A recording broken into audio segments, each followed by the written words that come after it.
Hola, ¿qué tal? Buenas noches. Esta es una edición especial de Todo Noticias, en un día muy especial, ¿no? Porque nos vamos a ocupar de qué es lo que está ocurriendo alrededor de un tema que nos conmueve a todos los argentinos, como es la muerte del fiscal Nisman. Así que estamos esta noche con el doctor Nelson Castro. Nelson, gracias como siempre por estar con nosotros. Con Nelson vamos a analizar todo lo que pasó hoy, porque Nelson además ha estado o fue protagonista de una nota muy, pero muy especial. Yo creo que es uno de los temas del día con el secretario de Seguridad, Sergio Berni. Así que nos vas a contar, a ver, ¿qué sacás de eso? ¿Qué pasó? ¿Quién es Berni en toda esta historia? ¿Qué es lo que hizo el departamento? Sí, es algo que nos sorprendió. Nos ha sorprendido a todos. Lo hablábamos con Ricardo, que estaba también en el piso. Y la verdad que una nota, te diría que inexplicable.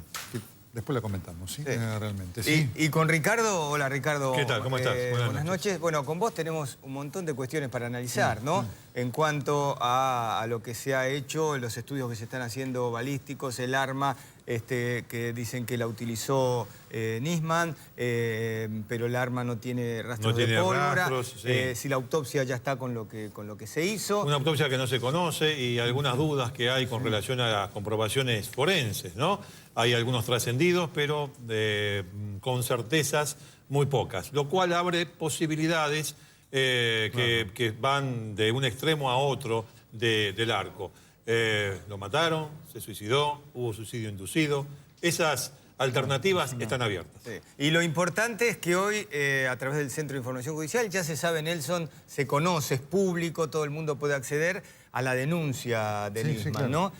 Una denuncia donde él habla de un complot criminal, de una alianza con el terrorismo, con Cristina Kirchner a la cabeza. Es muy clara la denuncia. En este marco es importante destacar, creo, dos cosas, ¿no? Uno, para marcar la posición en relación al hecho. Estamos frente a una muerte dudosa. Una muerte dudosa genera conjeturas. Claro. ¿No es cierto? La impresión que la balanza va hacia el lado de un suicidio, que habrá que investigarlo si es un suicidio espontáneo o un suicidio inducido. Y algunos creen que es un asesinato. En esto estamos. Un suicidio inducido es un asesinato. Este es el abanico que tenemos. En relación a la denuncia, hoy lo que está claro es que efectivamente Nisman, lo que te había dicho a vos, en esa nota histórica de hace, ¿cuánto? Menos el miércoles pasado, es increíble. Por eso. Que estamos, digamos, 6 días. Todo lo que él te dijo lo ha ratificado ante la justicia, que esa es una de las cosas que había ayer en la semana, una de las acusaciones o de los cargos o de las críticas a Nisman. ¿Por qué fue usted a hablar con Edgardo Alfano en las dos voces y no presentó? Bueno, está claro que todo lo mismo que te dijo a vos está presentado en lo que se muestra en la denuncia, que por supuesto, además hay que destacar, tiene una parte de las escuchas, porque el resto de las escuchas están en esos 900 61 CD, ¿no es cierto? resumidos en 19. Efectivamente, ¿no? Así que esto es un elemento sí importante que tiene que ver con el aspecto concreto que era, digamos, uno de los reproches que se le hacía a Nisman, ¿no? Bueno, ¿por qué lo judicial y demás? Bueno, acá está, ahora. Sí, una denuncia donde Nisman detalla punto por punto por qué considera que hay que llamar indagatoria a Cristina, a Timerman, al Cuervo Larroque, por qué considera que hay que llamar a indagatoria a De la Luis de Lía, el piquetero, a Esteche, el dirigente de Quebracho, a un dirigente de la comunidad y a un ex juez. A un ex juez Irimia. Hay que marcar una cosa, por supuesto, como toda denuncia, después tendrá que ir a la justicia y el juez deberá decir qué elementos están efectivamente comprobados o no. Pero lo que está claro era que la denuncia existió y el fiscal aportó los elementos que tenía, que era la información sobre lo cual se lo objetaba. Ahora después debería venir el juicio para decir, mire, esto sí, esto es flojo, esto no sirve, esto no alcanza. Eso es lo que resta Nelson, en el juicio. Y la muerte del fiscal se da en ese contexto. Obviamente. Eso es una cuestión importantísima. Se da en el contexto que estaba usted diciendo. Porque en tren de buscar explicaciones, motivaciones, bueno, no hay que perder de vista que hasta ahora no ha surgido nada que tenga que ver con cuestiones personales del fiscal. Pero sí se da la muerte justamente horas antes de que se presente en el Congreso. Lo que hace que sea un elemento de peso a considerar cuando uno habla de por qué habría tomado la decisión, si es que se trata de un suicidio, ¿Por qué lo habrían inducido, si es que se trata de esa posibilidad? O la otra, que parece más lejana a esta altura, ¿por qué lo fueron a matar? No, claro, hay un elemento además muy claro, ya político, igual después lo vas a estar hablando, Edgardo, que indiscutiblemente cualquiera fuera la realidad que después se demostrare, a quien perjudica políticamente esto es al gobierno. Esto es indiscutible. El gobierno sale perjudicado de esto, sea A, B, C, D. Por eso, digamos, si alguien, esta idea, ¿no? Que alguien decía, bueno, ¿y quién es? A mí ni se me ocurre por la cabeza pensar que la presidenta pudo haber organizado esto. Nadie, porque la presidenta está desconcertada como producto de toda esta situación que se vive en los servicios de inteligencia. Hoy la presidenta está a ciegas, no tiene fuentes confiables. Es que, ¿no es Nelson, está demostrado que ningún gobierno del Nada. retorno a la democracia para acá ha podido manejar los servicios de Esto inteligencia. es una de las cosas que queda tras el caso Nisman. El caso Nisman es un magnicidio institucional y es, desde el punto de vista de las analogías, es como si en el caso Watergate hubieran asesinado al fiscal, que produjo pruebas definitivas y decisivas que empujaron después al pedido de juicio político que iba a ocurrir, al pedido de la justicia de la cinta famosa de Nixon, que eran la evidencia que lo llevaron a la renuncia.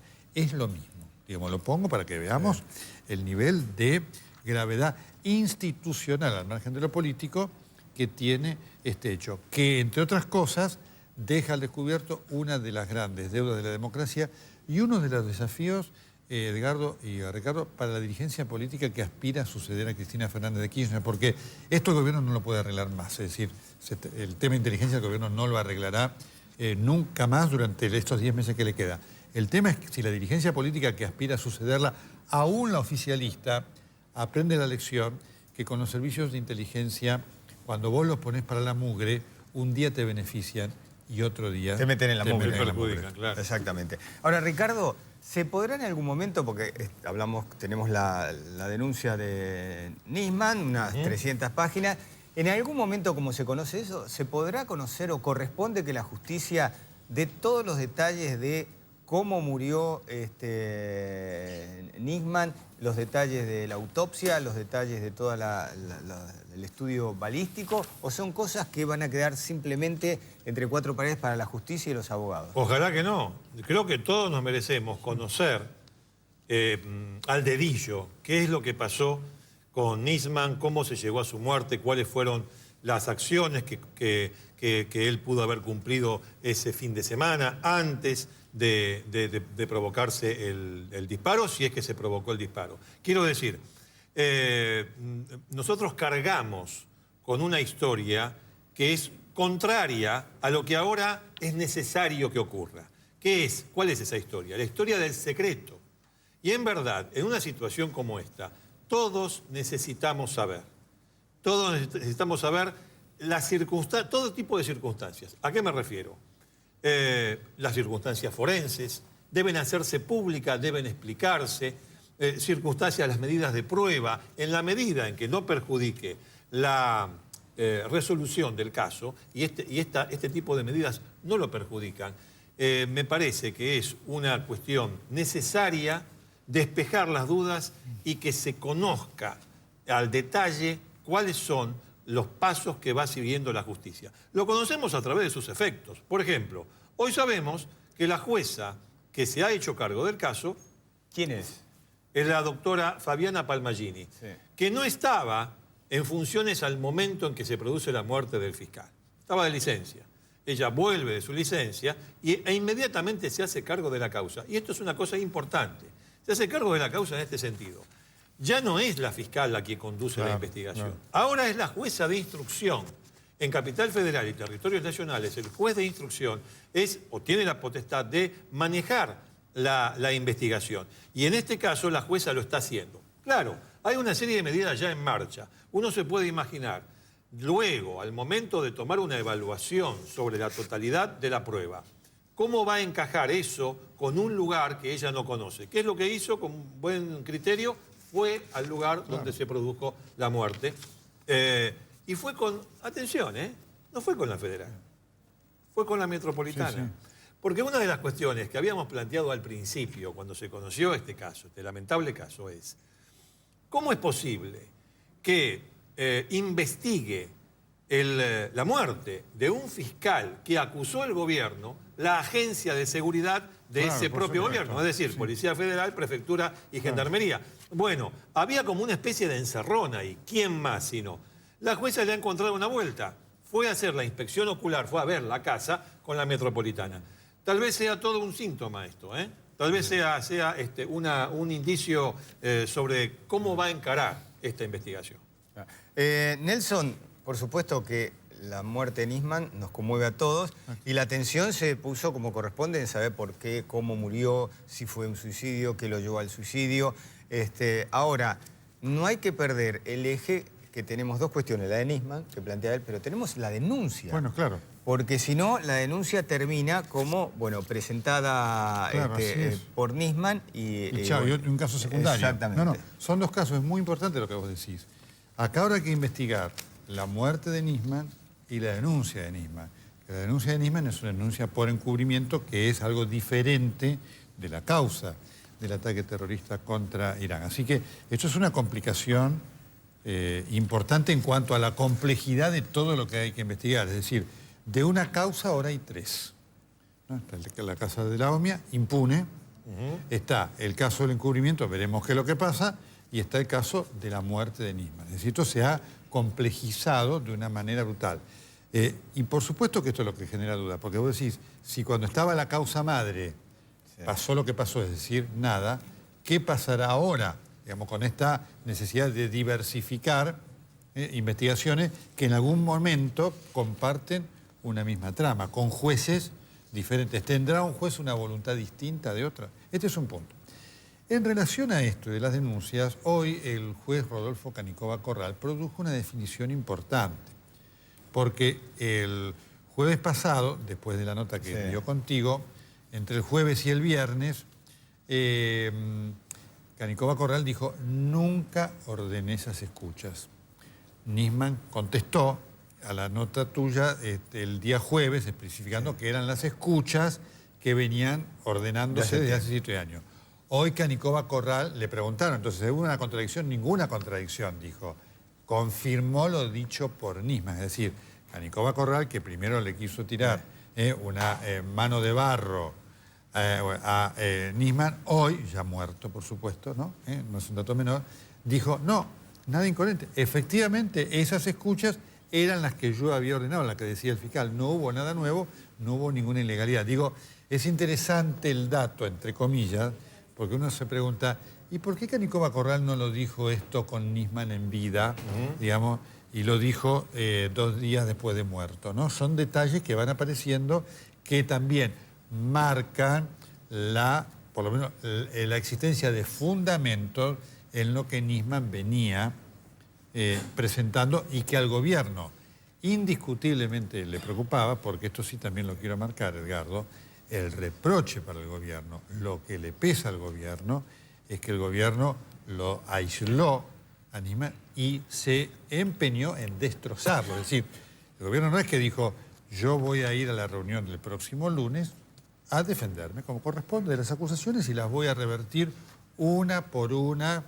con a saber seriedad. y a defenderme. Correcto. Claro. No, lo destrozó, diciendo que era un delirante, que era esto, son dos cosas distintas y que lo ibas a poner al escarnio público, ¿sí? Y de las denuncias de Nisman sigue opinando lo mismo, porque en eso el gobierno no cambió para nada. Es el otro elemento. El único cambio que tuvo el gobierno fue el siguiente. El gobierno a la mañana, hoy si vos lo viste a Aníbal Fernández, Aníbal Fernández estaba con cara, no estaba con la cara de él de todos los días, estaba con cara de preocupación, consciente de este daño político que le hace al gobierno, que se lo hace, ¿no? Esto es un dato objetivo. Decir esto, si uno no lo dijera, faltaría la verdad. Es lo que dijiste al comienzo. Salga lo que salga, el gobierno está afectado. Entonces, el gobierno primero tiró la hipótesis del suicidio simple.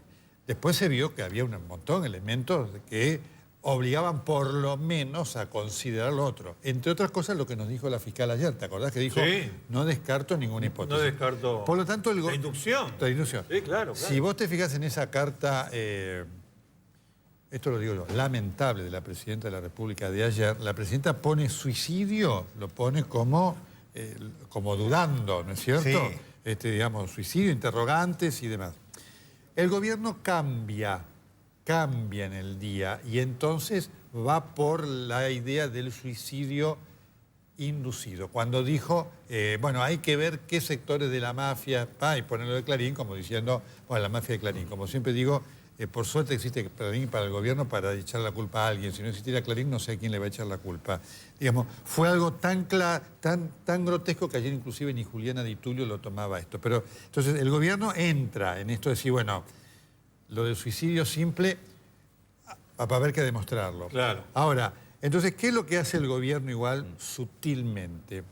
El gobierno no dice qué es lo que vino a denunciar Nisman, digamos, por supuesto que era esa preocupación. Sí. No, el gobierno dice, ¿qué pasó que Nisman dejó a su hija en el aeropuerto cosmopolita de Barajas durante 3 horas y apresuró su venida acá al señor fiscal? ¿Te das cuenta? Sí. Es decir, la preocupación del gobierno es decir, no es qué pasó que lo llevó a Nisman a apresurar, digamos, el elemento de la denuncia, sino qué pasó, es decir, no es qué pasó que lo llevó a Nisman a denunciar, sino por qué el fiscal adelantó la venida, como si esto tuviera algún tipo de significado importante para lo que es el fondo de la causa. Y acá se abren 2 versiones, Nelson, con relación a esto, Ricardo. Una que dice que la del gobierno, del kirchnerismo, que dice que en realidad él viene acá a la Argentina porque había una maniobra de los servicios de inteligencia que le tenían preparada una carpeta, que cuando llegó a Buenos Aires se agarró la carpeta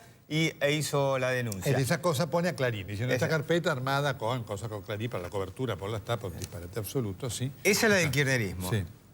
La oposición que dice, en realidad Nisman viene a la Argentina, acelera los tiempos porque se entera que lo quieren sacar de la frente de la unidad. ¿Quién? La procuradora Gil Carbó, cargan la culpa desde la oposición a Gil Carbó y dicen que también en la maniobra estaría implicado un integrante del Poder Judicial de la Argentina que tiene buena relación con el kirchnerismo y con Gil Carbó. Así que ahí tenés ya 2 versiones distintas por la vuelta. Obviamente, como las 2 son hipótesis, digamos, esto efectivamente, algo pasó que lo llevó a Nisman a apresurar la denuncia. Pero lo importante es que hay un dato para señalar. Él habló con una fuente, con un ex importante miembro del gobierno del kirchnerismo, durante el gobierno de Néstor Kirchner y durante la primera parte, los primeros 8 meses del gobierno de Cristina, porque vive casi enfrente. Se lo encontró en el supermercado. Y le dijo a esta persona, con la cual tiene una gran afinidad, porque esta persona era un alfil importantísimo de Kirchner, le dijo, mira, tengo cosas para contarte en relación al tema de la AMIA que vos viniste siguiendo mucho junto con Néstor, por quien Nisman profesaba si no te digo, una gran afinidad, una defensa, y no te digo casi una admiración, ¿no? Así que eso lo mantenía. Entonces él le dice, tengo esto, venía a verme, se produce a los pocos días de la reunión, y Nisman le da todo esto y le da cosas concretas que hoy están en el expediente, la escucha de Khalil, el agente de inteligencia que le informa sobre el estado de la salud de la presidenta de la República y demás. Quiere decir que esto ya ocurría, es decir, había una decisión de Nisman de presentar esto inmediatamente en este tiempo. No es algo que pasó hace 2 días, ¿sí?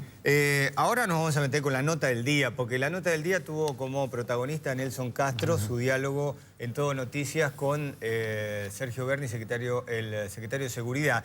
Pero después quiero volver sobre el tema de los agentes de inteligencia, porque Parrilli, el que está ahora al frente de la Secretaría de Inteligencia, le mandó una nota a Canicova diciendo que los 2 de inteligencia que menciona el fiscal Nisman en realidad no pertenecen a la estructura de la CIA. Pero al hijo, perdón, al hijo. Sí. Al hijo que es el que tiene el encubrimiento. Le mandó Parrilli al hijo diciendo que estos 2 espías no son espías oficiales. Pero después, porque vamos a escuchar ese gran testimonio que logró Nelson y después quiero que Ricardo Canaletti y Nelson, Ricardo que conoce muy bien todo lo que se está investigando en la justicia, y Nelson, que fue protagonista de esta nota, con Berni, charlen sobre lo que en realidad pudo haber pasado allí en el edificio y en el piso donde vivía y donde apareció muerto Nisman. Esto es lo que ocurrió hoy en Todo Noticias con Nelson Castro y con Sergio Berni.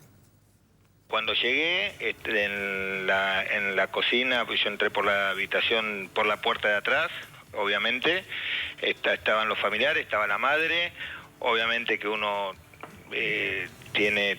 está medio sorprendido, ¿no?, por lo que pasaba, ver la madre en el lugar, con la entereza que estaba, y bueno, después de decirle lo que a uno le surge en ese momento, la preocupación de la madre era, obviamente, no solamente por lo que estaba pasando en el baño, que nadie sabía, sino porque se resguardara todo lo que había en el living, digamos, que era donde estaba trabajando el doctor Nisman. Mi preocupación era que se hiciera todo lo más rápido posible para certificar cuál era el estado del doctor Nisman, que estaba en el baño. Así que bueno, se hicieron todo. Yo no ingresé, si su pregunta era si ingresé al baño, no ingresé al baño. La fiscal me invitó, miré solamente por la puerta porque no quería absolutamente intervenir en el lugar del hecho, y mucho menos pusimos custodia donde estaba toda la documentación y no dejamos que nadie, absolutamente nadie, ni siquiera yo, ingresé a ese lugar. No hay ningún problema. Un minuto o 2 minutos antes que el juez. Yo debo haber llegado, no sé, 2 minutos, 3 minutos, entre una cosa y otra. No sé, la verdad que uno no sabe, pero llegamos casi juntos. Perfecto.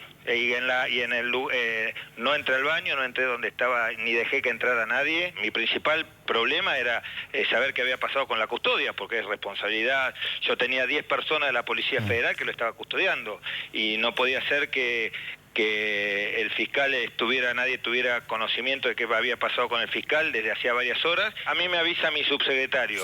Ese subsecretario tiene a cargo, entre otras tantas cosas, la parte de la Policía Federal, para que más o menos se entienda, que dependen los custodias de todos los funcionarios. El policía, que fue el primero que ingresó, intentó abrir la puerta, no abrió, y esos centímetros que pudo abrir la puerta, vio la mancha de sangre, absolutamente el reflejo de un buen policía que hace: no toquemos nada, claro, llamemos al 911. Y después vino un médico que llamaron de Swiss Medical, que no sabemos si constató o no el fallecimiento del doctor Nisman. La verdad que yo estaba muy inquieto y intervine, le digo: doctora, discúlpeme, pero no, porque tenemos que, y lo digo con la mejor intención, porque la fiscal me merece el mayor de los respetos, porque ha demostrado que es una persona que está preocupada por saber la verdad. Le digo: mire, doctora, discúlpeme, no quiero intrometerme, pero todavía no tenemos datos fehacientes de que la persona que está atrás de la puerta, más allá de que sea el doctor Nisman, totalmente, ¿no? esté vivo o muerto. Así que ¿por qué no nos concentramos primero en ingresar al baño? Y porque además usted está muy preocupada por las pruebas, y la principal prueba es la vida del paciente, la vida de la persona que está ahí, que sabe qué fue la única que sabe qué fue lo que pasó es la persona que está en el baño. Pues mire si está agonizando y estamos perdiendo tiempo de oro. Antes de ingresar se ingresa una cámara, digamos, por lo que queda de separación de la puerta entreabierta, se registra fotográficamente todo en el baño sin entrar, desde afuera, por donde el perito policial pone la máquina, saca un montón de fotos, ¿no? Después esas fotos las analiza junto con la fiscal y el juez, miran cómo está todo, a partir de ahí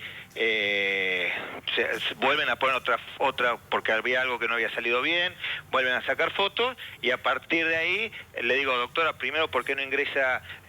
Nuevamente me vuelvo a preocupar por el estado de la persona que estaba adentro. Oficialmente, ni el juez ni la fiscal tenían confirmación oficial del deceso de la persona que estaba atrás. Bueno, una entrevista muy, pero muy interesante. Antes de charlar con Ricardo, ¿qué impresión te dejó?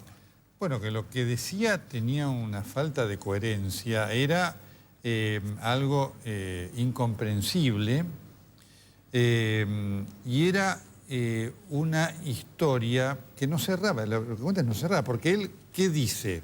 Para poner la síntesis, esto que duró 20 minutos, porque era tanto lo difícil de creer de algo poco común que había que repreguntarle, pero es así, digamos. Él dice que llegó a la medianoche, ahora lo vamos a hablar después con Ricardo, que además tiene información muy buena de fuentes judiciales, que cuando llegó al minuto llegó el juez, que él entonces para preservar la escena, porque efectivamente él era consciente que no era autoridad policial para estar allí, se queda en la cocinita y en la habitación donde estaba la madre, que a la hora llega la fiscal, que en ese tiempo de hora y pico entonces no sabían si estaba vivo o muerto.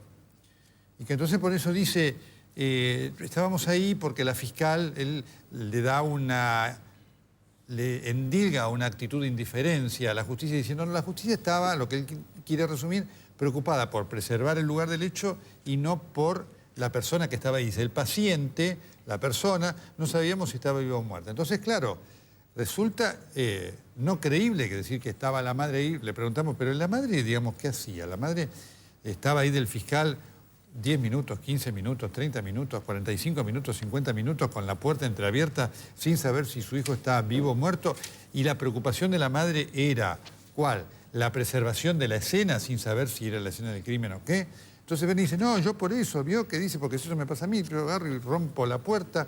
Entonces es increíble. Entonces cuenta que después a la hora y pico apareció, entonces le decía a la médica, pero doctora, apuremos la apertura de la puerta, porque si no, efectivamente puede ser que esté vivo o muerto, y que a la hora y pico de alguna manera alguien pudo abrir la puerta y se constató que estaba muerto. La verdad que es algo muy confuso, no creíble, porque realmente algunos me decían, Nelson, no, pero ustedes ¿por qué insistían de la madre? Pero de ninguna manera para jugar a la madre, porque no es creíble esta actitud, digamos, vos con tu hijo, cualquiera de los que está acá con su hijo, diciendo, está ahí en la puerta del baño, no sé si está vivo o muerto, pero quiero preservar la escena judicial. Tirá la puerta abajo, realmente. Así que lo que hoy Bernie marca, lo que deja en el trasfondo, es una búsqueda de desacreditar lo judicial, digamos, de poner a lo judicial como desinteresado de la persona, y por supuesto es no creíble porque lo que él ha dicho tiene refutación. Junto con esto ha aparecido en las últimas horas una definición, porque le preguntábamos, ¿y el SAME qué hacía? Bueno,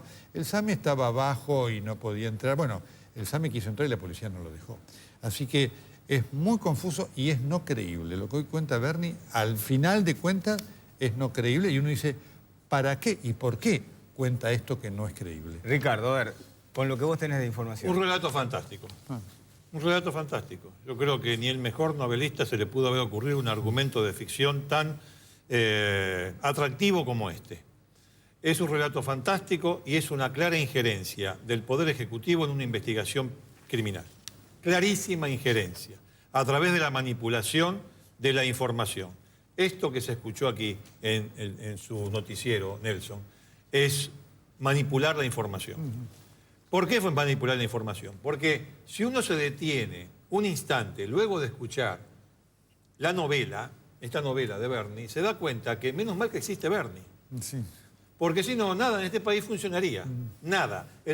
Los integrantes del Poder Judicial son personas sin alma, sin demasiado intelecto, que nada se dejan llevar casi por rutina, porque si no fuese por él, que se preocupa por esto, por aquello y por lo demás allá, nada hubiese funcionado.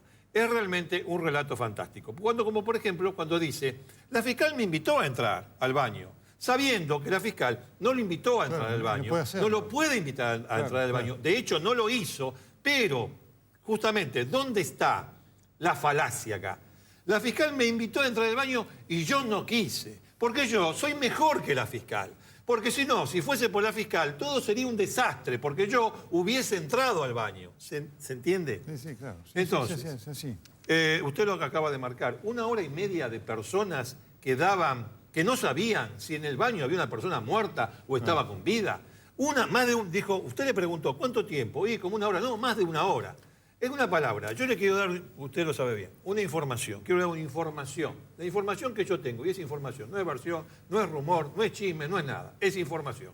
Información de fuerte confidencial, claramente. Es la siguiente.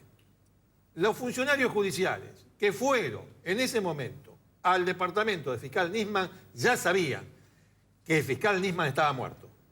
Con lo cual, todo esto que acaba de decir Bernie es una fantasía, es un relato fantástico, en el cual él pone como primera protagonista a la madre. La madre acá no tiene nada que ver. La madre es una mujer que acaba de sufrir, obviamente, sufría la muerte de su hijo que ya le habían comunicado que ya le había...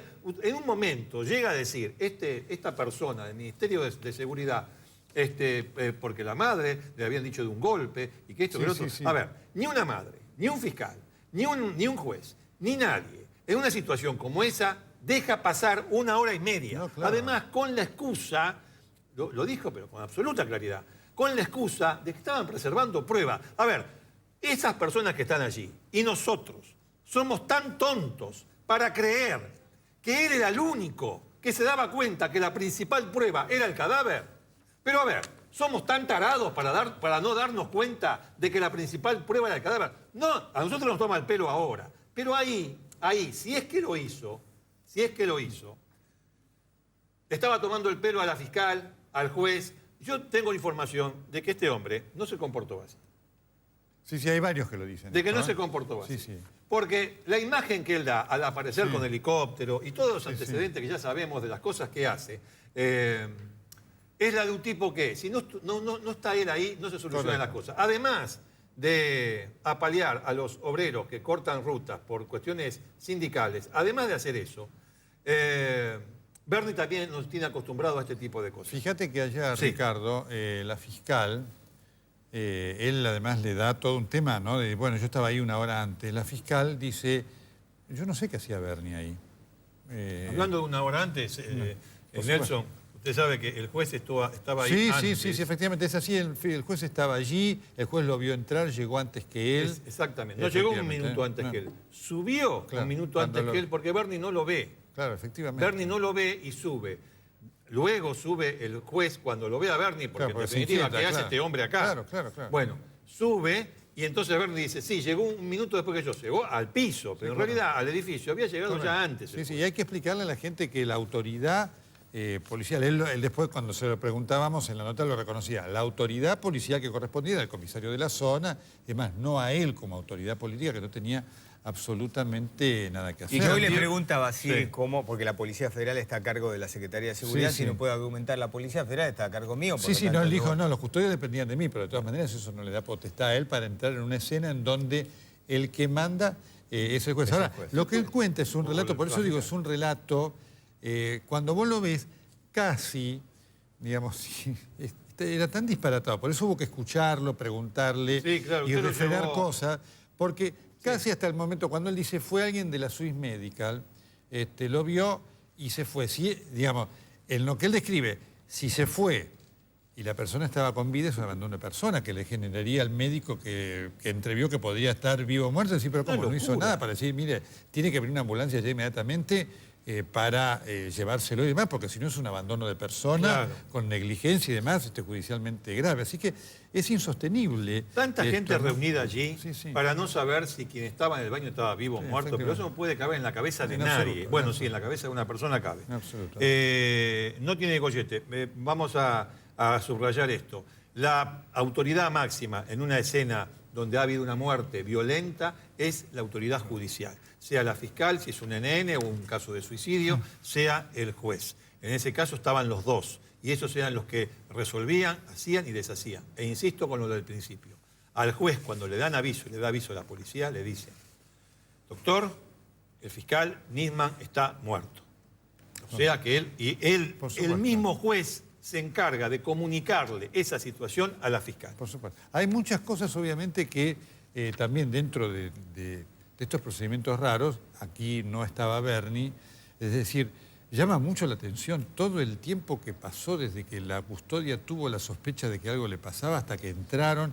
El hecho, la verdad, pobre señora, la mamá de Nisman, de ir a buscarla a la madre para después ver cómo entran o demás, cuando además, tratándose de Nisman, yo decía, porque lo de Bernie encajaba en este relato que ayer nos preguntamos, ¿cómo demoraron en realidad 8 horas? Porque suponte que Nisman hubiera tenido, no sé, un ataque cardíaco y estaba su vida pendiente, vos decís, pero mira, entras inmediatamente porque podés haberle salvado la vida, digamos. Uno no sabe, hoy estamos hablando con los hechos. Es toda una inconsistencia. El hecho que desde el momento que la custodia se preocupó hasta el momento que logró entrar al departamento, pasaron, no sé, 7, 8 horas, la verdad que, Ricardo, no sé, en tu experiencia como hombre de judiciales y demás, llama muchísima la atención teniendo en cuenta de quién se trataba y que ya, digamos, estaban viendo que estaba pasando algo anormal. Vos decís, ¿está algo anormal? ¿Cómo pasa tanto tiempo y nada pasa? Es que, a ver, con el tema del tiempo hay dos cuestiones. Una que tiene que ver con el hecho de la muerte, de enterarse de la muerte. Una vez que acceden al departamento se enteran de la muerte. Claro, obvio. Hay otra cuestión. Hay un lapso que tiene que ver con las últimas horas del fiscal, que eso tiene que ver más con la investigación acerca de las causas que pudieron haberlo llevado. Y ahí en esa ventana que podíamos ubicar en las primeras horas del domingo, la madrugada del domingo, está la cuestión de si allí el fiscal, y esta es una de las tantas dudas que tiene este caso, recibió o no recibió, eso que habíamos hablado antes, Edgardo, recibió o no recibió una disyuntiva de hierro. Correcto. Casi como una situación que se le ha planteado, o se le habría planteado sin salida. Claro, bueno, el tema era, Nelson, a ver, para que te empujen a vos a un suicidio, vos tenés que, a ver, rápido, ¿no? Porque lo que pasó en poquito tiempo, vos tenés que recibir un llamado telefónico, los teléfonos me imagino que se pueden saber rápidamente. Sí, están en eso. Un mensaje de texto a través del celular, un mail, se te puede acercar alguien y te puede decir algo, y el juez está acompañado siempre por custodia. Digamos, no es fácil tampoco que alguien le diga a Nisman te tenés que matar. No. Están, de acuerdo con lo que hay hasta ahora, es tan inverosímil la posibilidad de que haya sido atacado por otros, como la posibilidad de que haya sido, se hayan planteado esa situación sin salida. No estoy diciendo que no pudo haber pasado, estoy diciendo, es difícil de probar. Es muy difícil. Y al día de hoy, la única cuerda, cable que tenés hacia esa posibilidad son las llamadas telefónicas. Su teléfono. Nada más. Nada más. Siempre y cuando... A ver, pero discúlpame. Sí, decime. Si yo quiero decirle, obligarlo a Nisman a que se suicide, no lo voy a llamar por teléfono, que está todo intervenido. Por supuesto. No, es cierto. Por eso hay quien opina que siguiendo esa línea, la situación venía de antes y la gota que colmó el vaso se pudo haber dado en esas horas. Pero esto que acabo de decir es una especulación, no es información. Efectivamente. Es una especulación. Hay un tema muy claro, porque además, obviamente, por ejemplo, todo este tema de la llave puesta y demás, la historia del policial, reflejada en relatos que se basan en la realidad, abundan en episodios de personas supuestamente suicidadas con nada forzado, cerrar la puerta de adentro, hay toda una... Crimen en casa cerrada. Totalmente. Claro, Está a punto. Aparte, imagínate que si alguien planeó esto, el que lo planeó, si hubiera sido planeado, lo hubiera planeado de esta manera. Este es un punto. El otro punto, hoy, nuestra querida colega Natalia Nievieskikiat me dio un dato hace un rato muy importante. Nisman tenía agendada una entrevista periodística con una colega muy querida de ella para el día lunes a las 11 de la mañana. Es decir, antes de la presentación. Esta colega tenía agendada esa entrevista. Es decir, hay elementos que van indicando que Nisman tenía planes de seguir viviendo y de enfrentar esto. Y hoy, su exmujer, la jueza federal de San Isidro, Sandra Arroyo Salgado, cuando le preguntaron si ella pensaba que esto podía ser un suicidio, dijo, en principio no. Por supuesto, habrá que después ver... Está la foto, Nelson, la foto que envió mostrando que estaba trabajando en el tema al vicepresidente de la Nadia que está aquí. Claro, y también la cuestión de a la empleada doméstica que le dio indicaciones para hacer algunas compras. O sea, no estaba, uno no puede pensar, de acuerdo con sus antecedentes, que esa persona se iba a suicidar. Nelson, sabemos que te tenés que ir, has estado todo el día trabajando con nosotros. Tu cierre sobre el día tan especial que vivimos hoy, ¿no? Mira, yo creo que hay tres cosas muy importantes para marcar. Todos estos elementos dan una idea de la dificultad que plantea la dilucidación de este caso. Y esto es un hecho tremendo, porque necesitamos saberlo. Y hoy por hoy, cuando vemos estas cosas que suceden, uno se inquieta porque dice, lo que pasa en las primeras horas es fundamental, no te lo voy a explicar a vos, Ricardo, sobre todo en casos que dependen de lo pericial. Acá no hay ningún testigo. Es decir, si algún elemento pericial se perdió, esta causa está perdida y la impunidad consagrada. Primer elemento para marcar en cuanto a inquietud. El segundo elemento tiene que ver con lo que son las reacciones del gobierno. porque el gobierno sabe que está golpeado. Sabe que además va a ser muy difícil que salga de este golpe y de la situación políticamente desfavorable que le genera este caso, que es producto, insisto, no de nada que tenga que ver con una planificación, bueno, esto yo lo descarto absolutamente, pero sí con lo que hizo sobre Nisman, porque efectivamente el gobierno se plantó en una posición de considerar al fiscal un elemento institucional de la República, casi como un barra brava de la política. Y esto es un elemento muy grave, que por supuesto no es exclusivo de lo que es el poder político. Por eso yo hablaba de las cosas de la política, del Watergate. Cuando Nixon estaba enfrentando lo que enfrentaba, le dijo a su fiscal, usted es un agente político de la oposición. ¿No es cierto? Y el fiscal siguió. Y por supuesto eso terminó como terminó. Digamos, acá pasó esto también, y lo quiero marcar porque si no perdemos la dimensión de quién era Nisman. Nisman era un representante institucional muy importante de la Argentina, a quien el gobierno no criticó como mecanismo lógico de defensa, sino que buscó desacreditar, difamar, destruir. Lo quiero marcar esto, porque sí, con estas cosas lo que ahondó el gobierno fue la soledad de Nisman frente a esta situación. Y digo porque en este momento en el cual hay algún sector del gobierno que dice no, Nisman se suicidó porque no pudo aguantar el peso de lo insustentable de sus denuncias y demás, y entonces porque iba a quedar expuesto al total escarnio de la gente por el descrédito, digo, quien más hizo para esto fue el gobierno. El gobierno no lo ayudó, no ayudó a que Nisman dijera, bueno, yo por parte del gobierno me encuentro seguro y veré después las críticas que tenga que ver. No, por parte del gobierno lo que se encontró fue con una fuerza demoledora que quiso destruirla, ¿no? Entonces digo, para aquellos que dicen, no, era un hombre afectado psicológicamente, bueno, el gobierno hizo lo suyo para afectarlo psicológicamente. Y el tercer punto tiene que ver con, yo digo, el planteo que viene para la oposición, para los que aspiran a ser gobierno después del 10 de diciembre del 2015. Porque decía que hay una lección, más allá de este caso, profunda, clara, tremenda para la Argentina. Durante 30 años, el poder político mayoritariamente utilizó a los servicios de inteligencia como un instrumento para hacer campaña política, para quedarse con el poder y para destruir al opositor. Conclusión, esto es lo que tenemos. Esto es un boomerang. Cuando vos lo atacás, un día te ataca a vos. Y lo que se genera es además la indefensión. Necesitamos, nosotros en la Argentina, que los que aspiren a ser poder después del 10 de diciembre del 2015 aprendan esta lección, se comprometan como política de Estado a tener servicios de inteligencia que sirvan para la ciudadanía y no para los intereses de que están en el poder de turno. Yo espero que se aprenda esta lección como paso fundamental para la construcción de la República que este caso demuestra necesitamos desesperadamente. Nelson Castro, muchísimas gracias por haber estado con nosotros. Ricardo, hasta luego, gracias.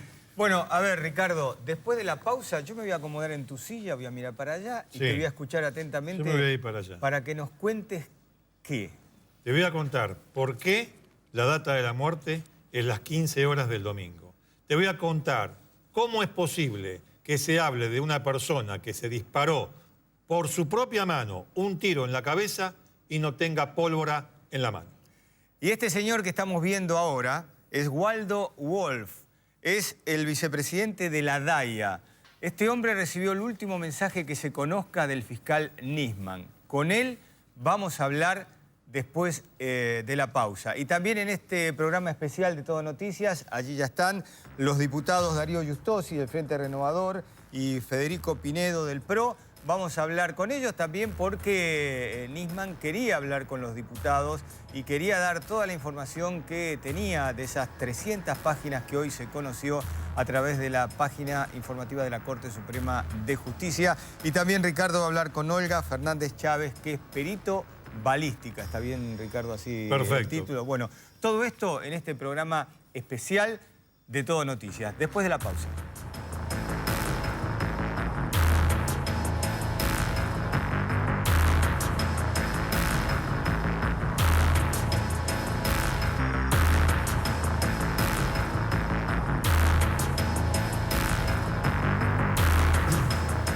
Estamos en este martes muy especial con este programa especial de Todo Noticias sobre la muerte del fiscal Nisman. Ricardo, vamos a cambiar de roles. Dale, Yo voy a vení. usar tu silla. Vení. Me voy a poner acá para Ponete ver acá. a vos Yo me y voy para para allá. escucharte, porque quiero que me cuentes todo lo que sabés, Sí. como si esto fuese Cámara del Crimen, todo lo que sabés hasta ahora de la investigación Te voy a decir una cosa. sobre la muerte de Nisman. Vamos a agarrar, es decir, hay un montón de cuestiones que tienen que ver con el horario. Ahora vamos a hablar un poquito del horario. ¿Cuál fue la última vez que se Podés manifestó con ubicarte vida? así, el director Ahí voy, trabaja ahí más voy, tranquilo. Ahí voy. No, bueno, te quería preguntar, te quería decir eso y además decirte que sigamos la posibilidad del suicidio. Vamos a hablar de que Nisman efectivamente se suicidó. Hay una cosa que tal vez falla o falta. Es ritual. El ritual y el lugar. Es decir, ¿El ritual qué significa? es decir, el suicida normalmente, a ver, de acuerdo con casos anteriores, trata de estar siempre cómodo. Cómodo. Como que se abstrae un poquito de las cuestiones del momento. Se va de eso. Y tiene situaciones en las que está él y con su mundo. Uno puede pensar, bueno, después de todo, en cuanto a ritual, estamos hablando de la madrugada del domingo. Sí. ¿Por qué el baño? ¿Por qué el baño? No es el primer caso de suicidio donde la persona elige el baño para terminar con su vida. No es el primer caso. Sin embargo, el hecho de que estuviese o que haya caído contra la puerta te da como una situación... ¿Sabes qué? El suicida, hay algunos suicidas que se miran al espejo. ¿Pudo haber pasado en este caso? Depende de la personalidad de cada uno. Bueno, para lo cual tenés que reconstruirlo. Yo no quiero hablar de autopsia psicológica porque es... ¿Pero realmente tendría no que es hacer así. eso, Ricardo? No hay una regla. Digo, mira, lo que se ha visto es que el suicida normalmente, en el instantes antes de tomar, de ejecutar su decisión, está cómodo. Y normalmente se saca la ropa. En este caso, como es de noche, estaba con un short, un calzoncillo y una remera. Bueno, digamos que estaba cómodo. Siguiendo la línea esa del suicidio por mano propia o el suicidio simple, que no existe como figura legal, pero para dar a entender que es por decisión propia. De todas formas, ¿cuándo pasó todo esto? Hay una duda que tiene que ver con lo que dijo la fiscal Fein. La fiscal Fein dice, yo cuando llegué, estaba el médico, el perito legista de la policía, que lo toca y por el rigor mortis me dice aproximadamente a las 3 de la tarde de ese día, del día domingo. A ver, hay diversas manifestaciones cadavéricas que se dan al momento de la muerte, que se toman en cuenta para hacer un cálculo que es la data de la muerte. La deshidratación, el cuerpo pierde agua. 2, el enfriamiento, con lo cual en la mayoría, en casi todos los casos donde uno encuentra un cadáver y sospecha de la posibilidad de una muerte violenta, bueno, en este caso hasta tenía el tiro en la cabeza, se toma la temperatura. ¿Por qué? Porque el cuerpo va perdiendo entre 0.8 y 1.1 grado cada hora. Hay un cálculo, los médicos lo saben perfectamente, yo no soy médico, pero de estudiar estas cuestiones, de estar con los casos, se sabe la deshidratación, la pérdida de temperatura, la cuestión de la rigidez. ¿Rigidez o espasmo? Pues fíjate, más de uno habrá sentido hablar de rigidez cadavérica o espasmo cadavérico. Sí, que yo ¿Cuál no es la sé lo que diferencia? es. Bueno, la diferencia es muy sencilla. El espasmo cadavérico se da en caso de muerte súbita o muy violenta, digamos, directamente. ¿Por qué? Porque el espasmo no tiene un periodo previo de relajamiento. El rigor mortis, sí. ¿Me entendés? Sí. El rigor mortis tiene un periodo que hasta puede ser de 2 horas de relajamiento. Los músculos se relajan y después se endurecen. Es todo un proceso que puede llevar hasta las 24 horas, si no más, depende de los casos. Entonces yo te estoy diciendo, deshidratación, rigidez o espasmo, cosa que no sabemos. ¿Por qué no lo sabemos? Porque nadie mostró la autopsia. ¿Por qué la autopsia es tan secreta en un caso como este? Bueno, pero te quería mencionar los fenómenos cadavéricos que se toman en cuenta para calcular la data. Todo esto lo debe hacer el médico forense cuando hace la autopsia. Las livideces, Que ahí son ya no las hay duda, manchas. ahí está todo hecho, ahí ya no hay nada que hacer. A ver, que esté todo hecho, esperemos que esté todo hecho. ¿Qué sé yo si está todo hecho? En realidad yo supongo que sí, pero la autopsia nunca se dio. Ni siquiera un resumen de la autopsia, nada. Lo que se tiene hasta ahora es una referencia. Fíjate vos cómo se maneja uno de los casos más importantes, casos penales más importantes de la Argentina. La única referencia que tenemos acerca de la data de la muerte, estamos todos repitiendo como loro, que fue a las 15 horas del día domingo, es lo que dijo la fiscal, que según un señor, legista de la policía, por el rigor mortis calculó, como si fuese ojo de buen cubero, calculó.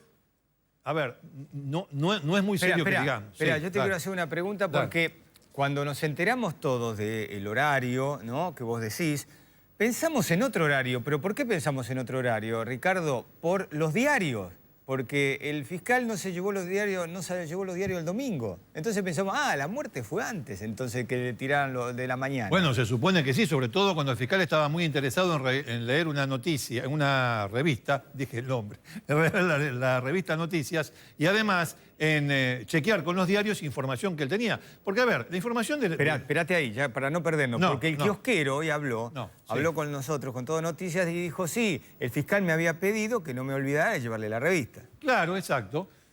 Junto con los diarios, muchas de las cuestiones que él había investigado, que surgían de esos cassettes que son escuchas de conversaciones, después, cuestiones no centrales, está claro, pero después él veía reflejada en los diarios. Los datos que surgían de ahí, a los 2, 3, 4 días aparecían en los diarios. En una palabra, como funcionario judicial, como funcionario político, los funcionarios legislativos, los periodistas, trabajamos con los diarios, con esa información y con otra. En una palabra, ¿por qué no recogió los diarios cuando estaba tan interesado? Al punto que le dijo, vos lo mencionaste al Canillita, al punto que le dijo al Canillita, mirá que volví de vacaciones, volveme a traer los diarios, porque lo había suspendido porque se había ido de vacaciones. Bueno, entonces, misterio. No toma los diarios el domingo a la mañana. Y después todo pasa a partir de casi el mediodía de ese domingo. La otra gran duda que tiene esto es, ¿por qué le dicen a la madre? ¿Por qué le dicen a la madre? Yo no estoy diciendo que la madre o los familiares de una persona que recibe un tiro no tenga que enterarse, sí. Pero digo, estamos hablando del fiscal federal del caso Amia. ¿Sabés lo que pensé yo? Dale. También son todas especulaciones. Dale. Estos policías que estaban de custodia de él estaban siempre con él, eran conocidos. Y yo digo, si estaban conocidos de él, por ahí también eran conocidos de la madre, por la frecuencia en que él la visita, y le dicen, señora, mire lo que pasó con su hijo. Estoy de acuerdo contigo. Digo, para tratar de buscarle una... Hay una cuestión institucional. Sí. Es decir, desde el momento en que llama a la madre y se produce la cuestión del cerrajero, y vos sabemos que el ascensor no tiene cámara de seguridad, pero tiene un código de acceso que se pudo haber puesto o no, cosa que tampoco sabemos.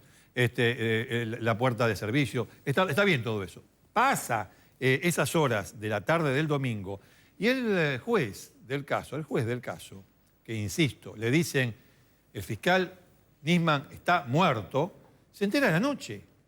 ¿Por qué pasó todo esas horas? ¿Cuál es la explicación para eso? Y después viene lo de Bernie. ¿Por qué va Bernie? ¿Por qué va? Él no llega antes que el juez. El juez llega primero, él se equivoca, como habíamos dicho antes. ¿Me dejás, imaginar, ponerme en la piel de los funcionarios de gobierno? ¿Qué hacen los de la federal? Porque son de Bernie. Bueno, Lo llama, pero ahí está el primer problema. Esperá. Dale. Lo llama al jefe, llaman al jefe de ellos. Sí. El jefe de ellos, ¿qué hace? Está Nisman ahí muerto, le quema el tema. Lo llama a Bernie y le dice, Bernie, ¿qué hago con esto? Bernie sale corriendo. Estamos para el suponiendo, edificio. Estamos Sí, suponiendo. es una especulación. No, ¿sabes por qué te digo? Porque Bernie dice que así no fue. Ah. Él viene desde Escobar, no sé dónde vive, sin saber quién era. Dice él. Dijo él hoy en la entrevista con Pero en con ese, Nelson. a ver, yo lo escuché eso, pero en ese piso y en ese piso, no sé si era un departamento o un Pero piso entonces entero, no hace falta- no vive otra persona, vive Nisman. Estoy de acuerdo con vos. No hace falta decir lo contrario. ¿Por qué dijo lo contrario? Sí. Cuando todo el mundo era evidente que se trataba del fiscal Nisman. Bueno, por eso yo al principio del programa, ¿de qué hablé? De injerencia del Poder Ejecutivo en esta investigación. Vamos al tema del... Sí, porque yo te desvié. No, está bien, porque tiene que ver con tantas dudas que tiene este caso. Este caso es un... A ver, para usted, ¿qué fue? La verdad, yo tengo que responder con una mano de corazón, no sé. Hay elementos que tiran, que sostienen la posibilidad del suicidio. Sí, pero no estamos hablando, con perdón, ¿no?, de Ticio Cayo. Estamos hablando del fiscal del caso AMIA, que acababa de denunciar, lo voy a repetir porque es eso, el contexto es ese, acababa de denunciar a las más altas autoridades del gobierno de delitos que rozan la traición a la patria. Iba a exponerlo en el Congreso y aparece muerto. Decime si no es para sospechar de todas las circunstancias, aunque las pocas pruebas forenses que tenemos hasta ahora te están dando la idea de que fue un suicidio. Vamos al tema del tiro. Sí. Tema del tiro. Vamos a ver acá en la pantalla un gráfico acerca de las distancias del disparo. 2 centímetros a 2 centímetros por encima del oído. A 2 centímetros por encima del oído. Mirá, fíjate esto. Esto es un esquema del médico forense Osvaldo Raffo que hizo para demostrar esto. Esta estrella que se ve acá, cuando el cañón es apoyado sobre el hueso, Sí. el óseo, ¿ves? Esta forma de estrella es el orificio de entrada, tiene esta forma. Distancia 0, nada, te apoya. Distancia 1, lo que se llama halo de Fillo, quemadura. Bueno, acá hay humo, hay granos que tienen que ver con los metales, con el proceso de deflagración. La herida es esta, pero ya tenés acá por lo menos hasta 5 centímetros. Esta distancia se llama quemarropa. Esta distancia se llama, cuando está apoyada, boca de jarro. Y después, distancias mayores. Por ejemplo, más de 5 centímetros, tenés el halo de Fish con tatuaje. Bueno, en realidad, lo que se ve en el orificio es esto. Y a más distancia, lo único que tenés es el redondel por donde penetra el proyectil. Pero no estamos acá con Nisman, ni estamos acá, estamos entre acá y acá. ¿Por qué? Porque la información de si tenía el arma apoyada o no es confusa. Algunos dicen que no estaba apoyada contra el hueso. Otros dicen que sí lo estaba. Si no estaba apoyada contra el hueso eran pocos centímetros, siempre por arriba del oído derecho. Con lo cual estamos en una herida que no lo podemos certificar, que está entre esta y esta. ¿Me resuelve esta la cuestión de si se mató por propia mano o no? No, no me lo resuelve. Es un dato más a tener en cuenta. Los observadores que estuvieron en ese lugar, fíjate que lo voy a decir así porque la fuente es confidencial. Los observadores que estuvieron en ese lugar dijeron que a primera vista la sangre que había en el baño era oscura.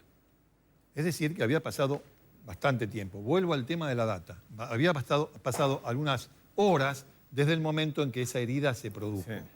Lo cual no me dice gran cosa, me dice que había pasado horas, pero no me da una data. La data la debe tener, y digo la debe tener porque la autopsia, insisto, no se ha hecho pública. La debe tener la autopsia, los médicos que la hicieron, teniendo en cuenta ese cálculo que se hace con todos los elementos o fenómenos cadavéricos que te describí al principio, desde la deshidratación hasta las livideces que son las manchas. Bueno, muy bien, vos te disparaste. Viejo, ¿no tenés pólvora en la mano, como se suele decir? En verdad, lo que ha habido gente que dice, no, lo que pasa es que con la 22 no queda. No se trata de 22 ni de nada, se trata de lo siguiente. Si el cartucho que vos usás para disparar es de buena manufactura, Sí. toda su potencia está puesta en impulsar el proyectil. No pierde nada para los Y costados. pierde poco. Claro. Además, si pierde... A ver, lo voy a hacer así. A ver si me sale. Espera un cachito. Sí, dale. Vos espera un cachito. Ahora, mientras preparás eso, ¿qué quiere? Lo que entonces habría que ver si el arma Cañón. que utilizó es buena, la bala es buena, todo ese tipo Lo de que se cosas. supone que sí. Cañón. ¿Dónde pierde? ¿Dónde estoy? Acá. ¿Dónde pierde restos de metal y demás? Sí. Acá, en el trayecto de la bala lo pierde. Sí. Y después, si además sale luego de producido el disparo, una vez que sale el proyectil. Y si la También bala es sale. buena, No es si la bala es buena, si el cartucho, si el fulminante es bueno, si está bien hecho, es de buena manufactura, toda la potencia se usa para impulsar el proyectil, con lo cual pierde menos. Esto es lo que pudo haber pasado con esta 22. Pudo haber pasado eso, por lo tanto, en este sector, en esta B, en el dorso de la mano, acá, puede ser que no quede restos de plomo, bario y antimonio suficiente como para ser detectado. ahora espérate, ya Sí. que haces ese gesto con la mano, Sí, el primer estudio del cuerpo indica que los dedos estaban puestos de tal forma como que él El gatilló. primer estudio es un tipo que lo vio. Bueno, qué sé yo. Bueno, pero que lo que voy es, una cosa es la primera, la impresión de entrada del legista, a la cual yo no voy a poner en duda, pero la pucha, sobre todo en un caso como este, en realidad debería ser en todos los casos. Confirmá, ampliá, mejorá, profundizá esa impresión del experto en el lugar. No digo que no valga, sí, vale, pero confirmalo, amplialo, mejoralo. Bueno, en definitiva, más adelante vamos a hablar con la licenciada Olga Fernández Chávez acerca de esta cuestión de cómo es posible que no hubiese restos. Hablando de los restos, te quiero cerrar con una cosa, esta cuestión. La jueza resolvió hacer una prueba adicional. Es decir, a ella le interesa saber si esta pistola calibre 22 puede dejar restos de metales, de fulminante o no. Es decir, es una cosa que a ella le preocupa. Por eso, la información es que no va a reiterar la prueba sobre la mano de Nisman, no. Va a ser una prueba parecida con una persona que dispara y después se va a ver sobre la mano de esa persona que dispara esa arma si quedan o no quedan restos. En el 90% de los casos de disparos con armas de puño, en el microscopio de barrido electrónico aparecen restos de metal. En el 90% de los casos. Hay un 10% en los cuales no aparece por diversas circunstancias. Entre otras, si la muestra estuvo bien o mal tomada. Ojo, habría que ver también, vamos a darle la derecha a los expertos, supongamos que la tomaron bien la muestra, pero a veces pequeñas cuestiones que tienen que ver con eso, con tomar la muestra, pueden determinar un resultado negativo. Ricardo, te dejo descansar unos minutos porque Dale. hay muchísimas cosas más para que nos cuentes. Voy a hablar con Waldo Wolf, él es vicepresidente de la DAIA. Waldo Wolf, gracias por estar esta noche con nosotros. Bueno, usted recibió el último mensaje que se conozca de Nisman. ¿Por qué no nos recuerda un poco cómo fue? ¿Qué dijo?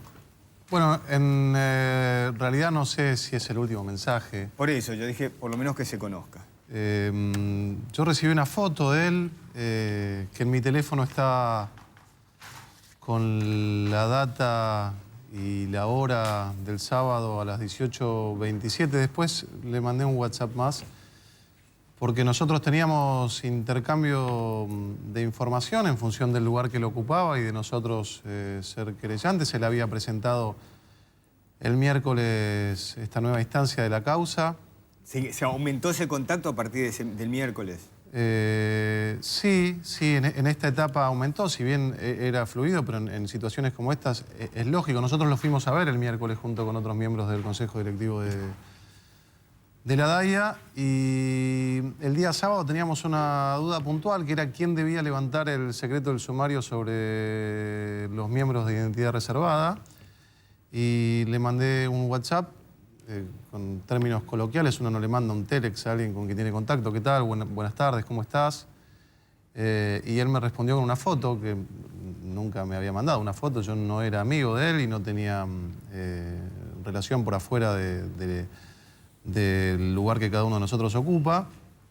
Y me mandó una foto y me dijo, ¿a vos qué te parece?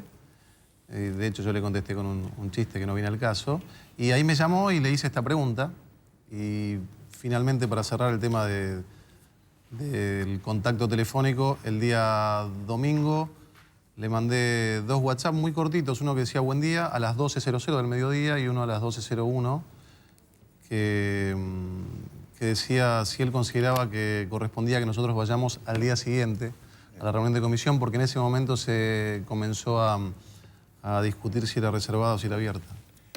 Wolf, en algún momento, a partir del momento de la denuncia que él hace el miércoles, ¿usted pudo charlar con él? ¿Le dijo algo? ¿Por qué volvió? ¿Por qué cortó sus vacaciones? No, esto nos lo dijo, no hablamos exactamente de las vacaciones. Sí le preguntamos por qué había presentado esto ahora. Sí. Nosotros estuvimos con integrantes del Consejo Directivo de la AMIA también, como co-querellantes, el día miércoles a las 15 horas en el despacho de él. Estuvimos casi 1 hora hablando cuestiones, nada que no haya dicho en los medios, él después. Y nos dijo que lo había presentado ahora porque ahora había terminado de reunir la prueba y de hacer la presentación que hoy finalmente se conoció y que había llegado el momento. Y a propósito de la denuncia y del momento que él consideraba que había llegado, ¿ustedes cómo la tomaron? ¿Qué opinan de la denuncia? Mire, ese es uno de los grandes problemas que tenemos hoy en la Argentina, que no es sujeta a opinión una denuncia. Hoy estamos atravesados por este conflicto. Es una pregunta recurrente y yo la entiendo. La gente nos pregunta, ¿ustedes le creían al fiscal Nisman o no? Y la verdad que la justicia no es una cuestión de fe. Y este es el gran problema que tenemos. Hay muchos que salieron, a nuestro entender, de manera irresponsable a cuestionar al fiscal Nisman y a cuestionar la prueba antes de que se conozca. Y nosotros que siempre apoyamos al fiscal Nisman y que entendemos que si no lo hubiésemos apoyado hubiese tenido que ser y lo hubiésemos hecho a través de la manera en que se debe cuestionar a un fiscal, pidiendo la recusación por algún motivo certero. ¿Eso no significa que en algún momento por ahí no coincidían en la estrategia o las cosas como las planteaba él? Sí, pero en términos genéricos, el fiscal Nisman fue quien reconstruyó la causa 2, fue quien logró la prueba para que finalmente sean acusados o estén acusados los que hoy están acusados. Y vale la pena aclararle a la gente porque a veces en este microclima que uno tiene que está todo el día adentro, no fuimos nosotros los que pusimos a Nisman. El que nombró a Nisman como fiscal de esta Fiscalía Especial fue el expresidente Néstor Kirchner, posición que fue ratificada por la Presidenta de la República porque su posición era pasible de remoción con un solo decreto. Así que entendemos que todos lo apoyaron, porque si alguien no lo hubiese apoyado, no era la manera diciendo a mí no me gusta o me gusta el fiscal. La manera de recusar a un fiscal es por incumplimiento de sus deberes de tal. Usted cuando va a hacer una denuncia por un tema de asesinato, nadie le pregunta si a usted le gusta o no le gusta el fiscal. Lo que tiene que evaluar es si hace bien o no su trabajo. Y no solo nosotros, sino que no hay nadie que haya probado que el fiscal no haya hecho bien su trabajo hasta el día anterior a su muerte. No se olvide que la prueba del fiscal, que termina con el pedido de detención de los iraníes que hoy siguen teniendo pedido de captura internacional, fue ratificado por un juez de la República y además fue avalado por el único organismo internacional de Interpol que tiene facultades para pedir la captura internacional de esta gente. Wolf, ustedes, la DAIA o la AMIA, algún integrante de la colectividad judía, olfateó en algún momento que el gobierno estaba tratando, como dice Nisman, de limpiar la culpabilidad de los iraníes? Mire, es buena su pregunta, pero esto está en la opinión pública. No sé si la puede responder o si yo le tengo la obligación de responderle todo con responsabilidad, con criterio y con la verdad. Por lo que represento, porque represento un colectivo que está muy castigado y represento valores que trascienden a nuestro colectivo, que son la verdad y la justicia. Es un valor argentino como lo somos nosotros. Yo escuchaba estos días que nos hacían preguntas quienes deben darnos respuestas y nos preguntaban por qué, vino usted hacía mención, por qué el fiscal Nisman interrumpió sus vacaciones antes. Y yo quiero que la gente haga memoria y recuerde que nosotros también interrumpimos nuestras vacaciones antes, aquel 27 de enero del 2013, sin que nadie nos dé ninguna explicación. Cuando tuvimos que volver entre gallos y medianoche a hacernos cargo de una situación que al día de hoy no tiene explicación, o que mejor dicho, recién ahora parecería empezar a tenerla, a tratar de manera espasmódica y extraordinaria en sesiones maratónicas, nada más ni nada menos que un tratado internacional que nombraba coinvestigador al acusado del peor asesinato en masa terrorista de lesa humanidad que ha sufrido nuestra República. Y la verdad que si uno hilvana la denuncia de Pepe Eliasef, a quien hay que homenajear la valentía que tuvo en aquel momento y entender que realmente era inverosímil lo que estaba planteando, sumado a un memorándum que no tuvo explicación y que nadie explicó,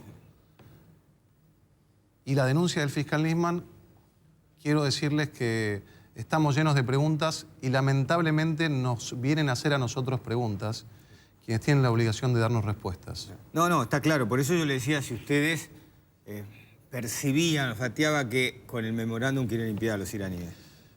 Mire, nosotros somos un espacio colegiado y heterogéneo. La DAIA es el paraguas que contiene casi la totalidad de las instituciones judías argentinas. Y si bien tenemos una posición institucional, es imposible arrogarse la representatividad de todos. Pero si hay un común denominador, casi absoluto y casi unánime, es que no nos cerraban la explicación que nos daban porque no hay ninguna explicación lógica y coherente para tratar de la manera que se trató, a libro cerrado, el tratado que se hizo, y la presentación de Nisman iba en línea con toda una serie de argumentos que ya estaban en la opinión pública y en el análisis de la gente. Dos cuestiones finales. ¿Ustedes consideran, no tienen dudas, que los culpables son los iraníes? Nosotros somos una ONG de la sociedad civil y sujetos a derecho, aferrados a justicia y partícipes de esta sociedad de la que somos partes. No es importante lo que nosotros pensamos, porque usted cuando termine de hablar conmigo va a encontrar hoy la mitad de la Argentina que le va a venir a decir otra cosa. Y una acusación del tenor de la que estamos hablando debe estar avalada por quien es el responsable en una república de dar respuestas. Y es la justicia. Quien acusa a Irán no es la comunidad judía. Quien acusa a Irán es una fiscalía independiente, avalada por un juez, avalada por un órgano internacional. Y aquellos que tienen la irresponsabilidad de hablar de otras pistas, el lugar, si es que tienen otras pistas, de llevarlas, es la justicia. Yo hoy escuché nuevamente a algunos personajes, a algunos actores de la sociedad política, hablar de que el fiscal Nisman responde a servicios secretos de otros países. Traigan las pruebas a la justicia. Lo único que queremos nosotros como colectivo, lo único que queremos nosotros como damnificados, lo único que queremos nosotros como argentinos que vivimos en nuestro país que amamos y en el que tenemos el más preciado de nuestros bienes, que son nuestros hijos, es que se sepa la verdad, sea quien sea el culpable, y el lugar donde hacer las acusaciones no es en torno de la fe, sino que es en la justicia. Ricardo quiere hacer una pregunta, pero ¿tiene miedo usted a raíz de todo lo que está pasando?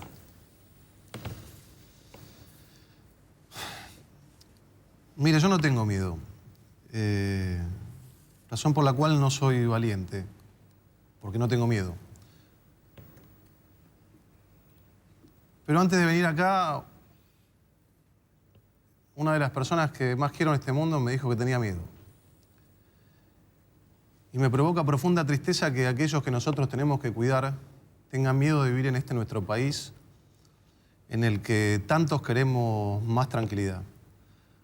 Razón por la cual esta angustia que estamos viviendo como argentinos, tantos argentinos que no podemos entender que después de 21 años no solo no haya respuesta, sino que cada semana haya más preguntas.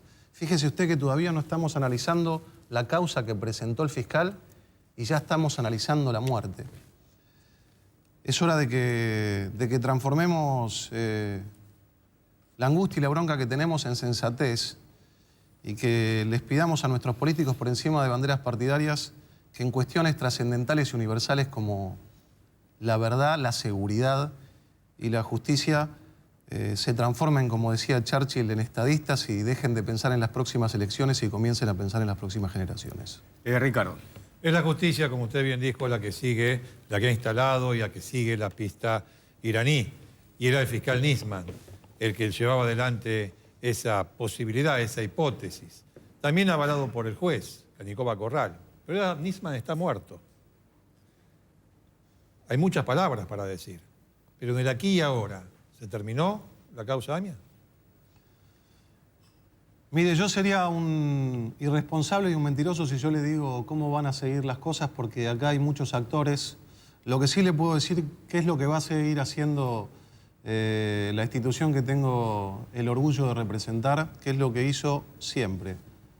Seguir clamando por justicia, seguir aferrada a derecho y seguir exigiéndole, como dije varias veces hoy aquí sentado, en que nos den respuestas a aquellos que hoy nos llenan de preguntas. Vamos a estar en cada lugar que haya que estar con seriedad, con respeto por las investiduras, pero con la responsabilidad de representar a tanta gente que está cansada de ir cada 18 de julio a escuchar el minuto de silencio por 85 personas que murieron por el solo hecho de estar viviendo en nuestra querida Argentina y pisando un espacio judío que como colectivo somos parte del enriquecimiento de este bendito país. Muchísimas gracias, Waldo Wolf, por haber estado hoy con nosotros en este programa especial de Todo Noticias. Gracias a usted. Después de la pausa vamos a hablar con dos políticos, hacía referencia recién Wolf a los políticos, Darío Justosi, jefe del bloque del Frente Renovador, y Federico Pinedo, diputado del PRO. Con ellos vamos a hablar, jefe del bloque, también del PRO, con ellos dos vamos a hablar después de la pausa. También después de la pausa, la entrevista con una criminalista, una licenciada, para explicar lo que parece inexplicable. Un hombre que se dispara a la cabeza y no tiene pólvora en la mano. Enseguida.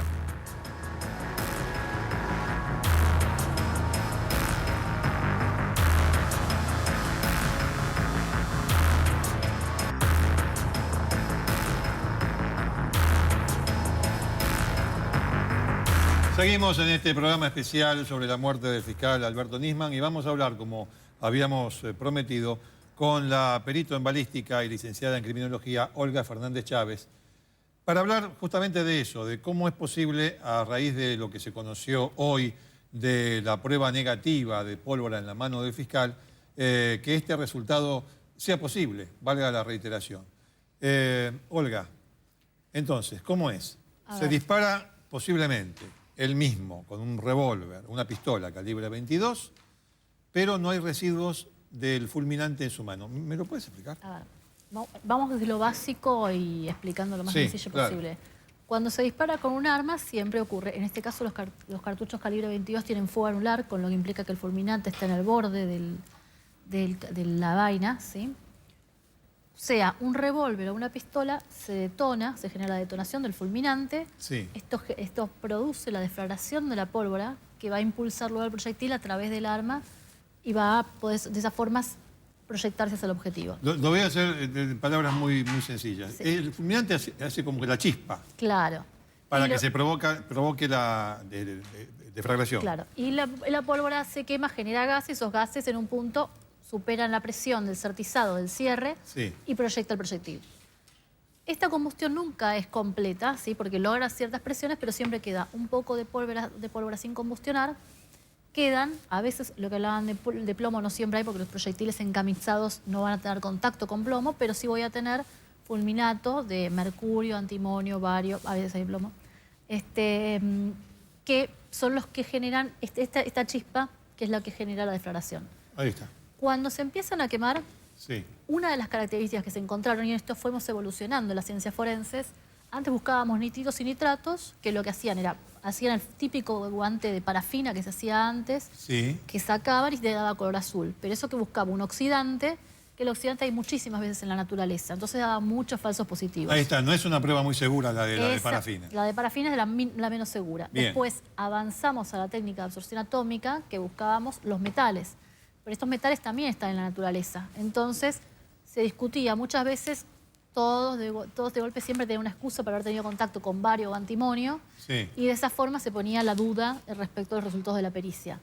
A partir de ahí se investigó y se hizo una investigación respecto a la absorción atómica, que es lo que mira a la microscopía de barrio electrónico. Sí. ¿Es espectrometría por absorción atómica? ¿Así se llama? No, la absorción atómica es la técnica anterior. Ahora están usando, que es lo que usó Policía de la Provincia de Buenos Aires, microscopía de barrido electrónico.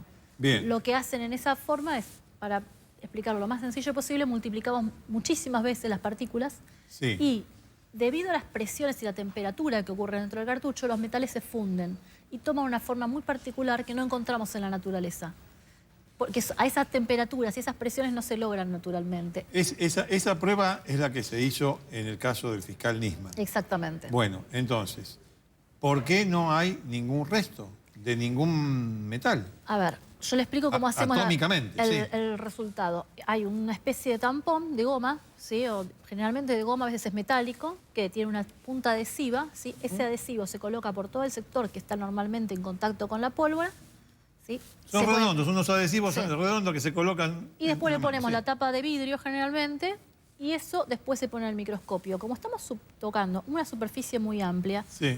es muy común que se recupere en resto de floración. Dependemos de que la recolección sea adecuada. Sí. Y después hay variables, según informa la gente de científica de microscopía de barrido, hay armas que dejarían menos resto de floración. El tema es que usan el término usualmente. Y usualmente no me habla de ninguna estadística específica, no me habla de si el 70% no me deja, el 50%. No, yo no entiendo eso, pero referido al caso de Nisman, Sí. el hecho de que no haya aparecido, ¿a vos te da que pensar que la muestra fue mal tomada o que directamente existe la posibilidad de que no se haya disparado o no se descarta, a pesar de no tener pólvora, que no se haya disparado? ¿Cómo es la cuestión? ¿Se disparó o no se disparó por esta prueba, quiero decir? Hay muchas variables que influyen en la cantidad de pólvora que se va a disparar. Si usted, cualquiera va a un polígono de tiro, dispara muchas municiones, Sí. después le da el arma y no la limpia, y después le da el arma a otro sujeto para que haga un único disparo, la cantidad de pólvora que va a salir de tan sucia que está el arma va a ser mayor que si yo un arma perfectamente limpio disparo por primera vez. O sea, Eso es pero, un ejemplo. Digo, esta prueba no es segura. Pues, no podemos saber a esta altura o con este resultado si se disparó o no se disparó. La ausencia, la perito afirma, los peritos de policía de provincia afirman que puede dar una ausencia de resultados y no indicar nada. Y la respuesta que dan es eso, es la forma de leerlo.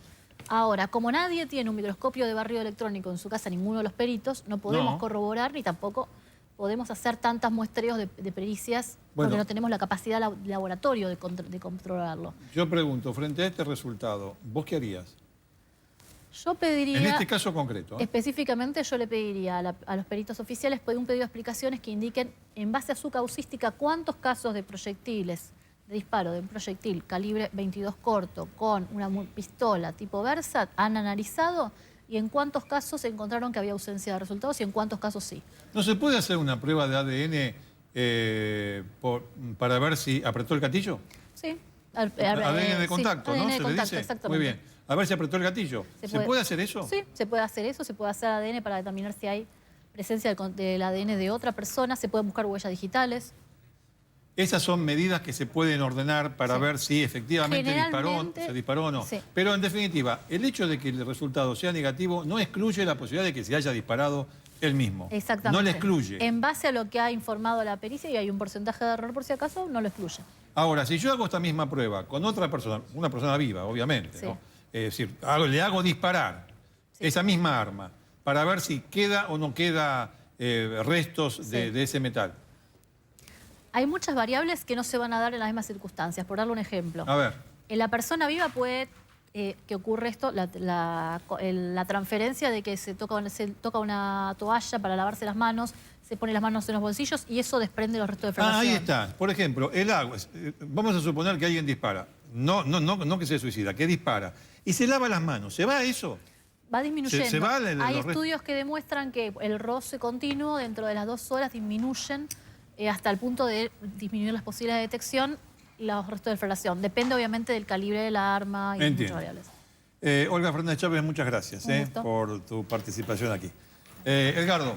Sí, gracias Ricardo. Ya estamos con Darío Justosi, gracias, jefe de bloque los dos, Federico Pinedo también, del Frente Renovador. Bueno, a ver, Frente Renovador y PRO, 2 partidos de la oposición, ¿cómo están tomando lo que está ocurriendo desde la denuncia hasta la muerte de Nisman? Bueno, como lo dijimos reiteradamente, es un hecho de gravedad institucional, de terrible gravedad institucional, y además consternados por lo que ha generado en su familia, en la comunidad, entre los miembros integrantes de la comunidad judía y en toda la población argentina. Esto es una acumulación de dudas y sospechas que termina, o en todo caso tiene este episodio, que es de la peor manera.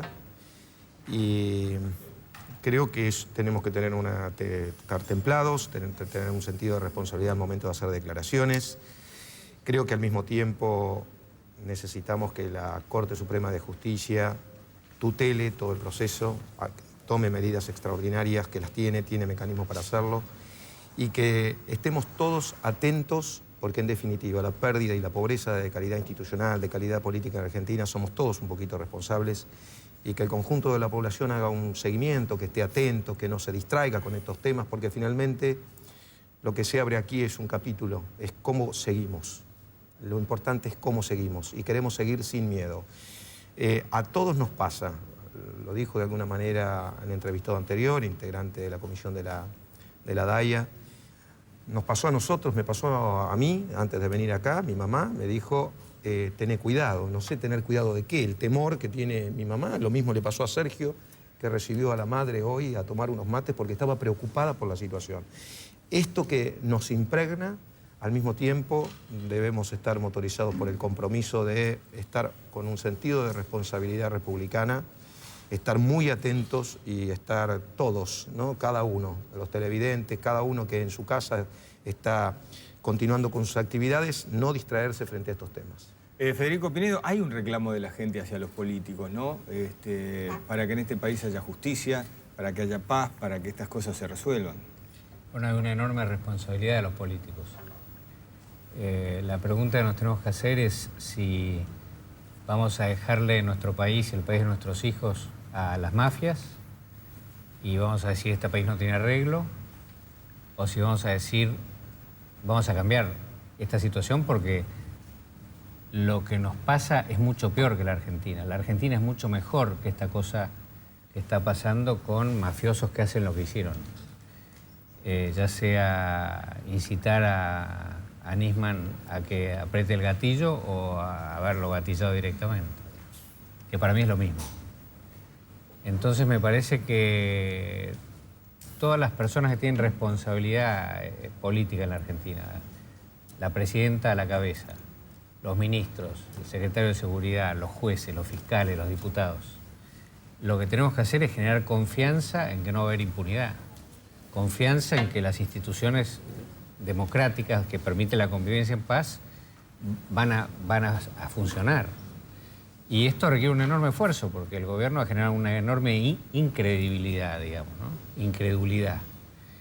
Entonces, lo que hay que hacer es, en primer lugar, me parece, preservar el equipo de Nisman.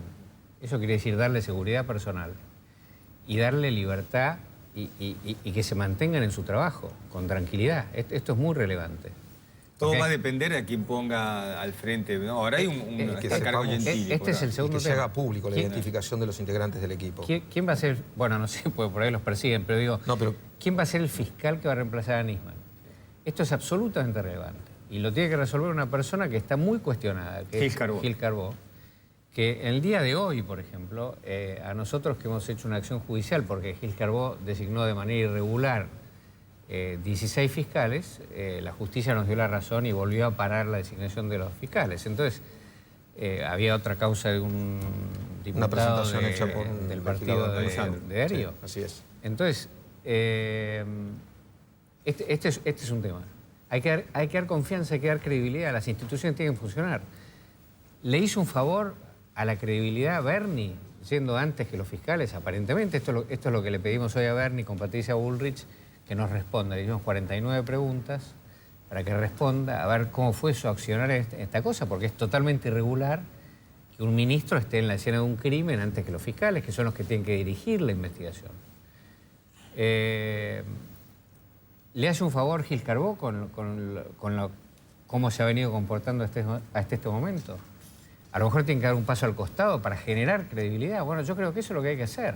La gente está desesperada porque tiene la sensación de que otra vez impunidad, otra vez no vamos a saber lo que pasó, otra vez nos pueden matar por la calle y después lo van a tapar. Entonces, esto es lo que no puede pasar porque, insisto, la Argentina y la democracia argentina son mejores que esta basura que estamos viviendo. La sensación es que si le pasó a fiscal Nisman, que digamos, naturalmente todo el mundo tenía que estar abocado, especialmente el gobierno, a proteger, la sensación es que puede pasar cualquier cosa en este país. Tal cual. Esta es una sensación de desolación e impotencia. Nosotros propusimos algunas medidas concretas. Uno de ellos es convocar a Gil Carbó al Congreso, la reapertura, la convocatoria a sesiones extraordinarias, que la Comisión Bicameral de Control de los Servicios de Inteligencia funcione, se reúna cuanto antes. Y ¿quién tiene la culpa? ¿Por qué no se reúne? Porque los he escuchado a los políticos, la gente los escucha también hablando de la comisión. En la Cámara de Diputados... ese es bicameral. Bueno, esta es bicameral, pero en el Congreso el oficialismo tiene mayoría y ha hecho un uso y un abuso de esa mayoría muchas veces, en muchas oportunidades. Entonces esto no es una corresponsabilidad del conjunto de los diputados, sino es una responsabilidad básica de quien tiene la mayoría y quien además tiene la conducción del gobierno y en este caso el Poder Ejecutivo con todos sus institutos dependientes. Entonces, no, en este caso... Para aclarar lo que decís, si la mayoría no va a la comisión no se puede reunir. Las comisiones se reúnen a partir de que está la mayoría. Claro. Si el kirchnerismo no va, no hay comisión. Hemos hecho muchos esfuerzos y esto también es importante. Por eso pido que el periodismo especializado, que esto lo tratemos con seriedad, que podemos generarle confianza como se hace normalmente, pero tiene que ser mucho más visible y tiene que ser visible en forma permanente. Este es un año en donde se decide, a ver, entre comillas, quién va a manejar la ambulancia que conduzca a esta Argentina rumbo a la posibilidad de sanarle sus principales miserias. Eso que se decide, que no, esos próximos años, que va a asignar el futuro de la Argentina en los próximos años, es importante saber qué equipo tiene, cómo funciona, qué capacidad tenemos de dialogar, de consensuar posiciones. Hemos hecho un enorme esfuerzo, los bloques opositores durante todo el año, en sesiones especiales, hemos hecho presentaciones y la verdad es que hemos notado que da un resultado, un par de horas, un par de días y después se diluye porque da la sensación que todo queda tapado por la cotidianeidad de los acontecimientos. Este hecho nos impone a que todos los argentinos estemos atentos a lo que pasa en los próximos días, las próximas semanas y los próximos meses. ¿Cuál es la actitud, cuál es la trayectoria, qué es lo que propone cada uno, cuáles son sus antecedentes? Porque en esto no es menor. Calidad política, calidad institucional, es calidad de la democracia. Y si eso no fuera una de las grandes deudas de la democracia argentina, hoy no estaríamos hablando de esto que estamos hablando. Ustedes hablan por la oposición. El gobierno da la impresión, por lo que conocimos ahora, que no se ha apartado en nada de su posición con relación a lo que opina de la justicia, de los fiscales, de los jueces y también con lo que opina de la investigación del fiscal Nisman, ¿no? Porque habla de un suicidio inducido, es lo que muchos kirchneristas se vuelcan por eso, de una mafia vinculada con los servicios de inteligencia con el fin de perjudicar al gobierno y sigue descalificando lo de Nisman. Hoy lo decíamos, la única voz disonante con todo esto ha sido Daniel Scioli, que pidió que se le preste atención a lo que se denunció, a lo que denunció Nisman y que se investigue todo lo que pasó con Nisman y lo que pasa con la denuncia de este complot. Hay una cosa horrible en esto, que es que la muerte de Nisman es una angustia tremenda, ¿no?